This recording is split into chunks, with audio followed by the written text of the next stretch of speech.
Accompagner le gouvernement. Au cours de cet atelier de démarrage du plan stratégique du programme alimentaire mondial au Bénin, il est question dans la plupart des interventions de la sécurité alimentaire et des conséquences de la vulnérabilité des populations. La précarité et la vulnérabilité de nos populations renforcent davantage les contraintes qui se posent à elles, dont certaines des plus importantes se trouvent liées à la sécurité alimentaire et nutritionnelle.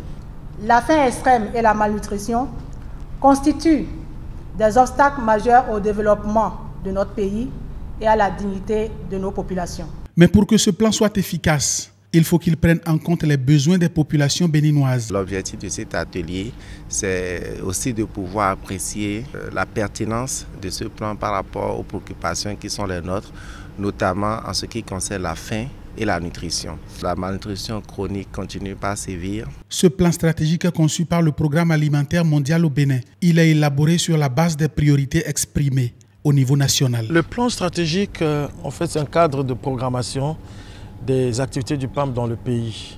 La spécificité, c'est le fait que ça prend un ensemble d'activités qui constituent les priorités pour le PAM, mais qui s'alignent sur les priorités nationales et qui devraient être mises en œuvre durant 5 ans. Et pour qu'ils prennent en compte les priorités nationales, les experts du PAM se sont servis de certains outils nationaux. Il est bâti sur le programme national de développement, il y a aussi le PAG, et il tire aussi sa source suivant les résolutions et recommandations de l'examen stratégique Faim Zéro qui a été conduit ici au Bénin en 2018. Il y a aussi le plan cadre des Nations Unies pour le développement. Les cantines scolaires constituent le volet principal de ce plan stratégique. Il y a déjà un grand travail qui se fait et qui constitue aussi l'une des priorités phares du gouvernement, c'est le programme national d'alimentation scolaire. Alors, le PAM a pensé que pour les 5 ans à venir, il fallait mettre beaucoup plus l'accent sur comment rendre ce